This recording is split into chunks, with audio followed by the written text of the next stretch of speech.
You ask Tiger to solve. This deals with linear equations with one unknown. The final result is x equals 7.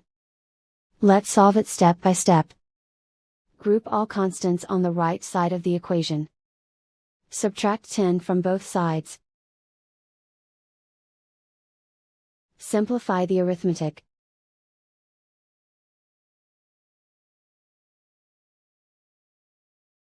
Isolate the x. Multiply both sides by inverse fraction 7/4.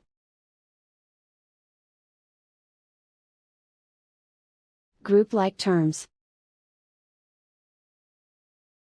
Multiply the coefficients. Simplify the fraction. Multiply the fractions.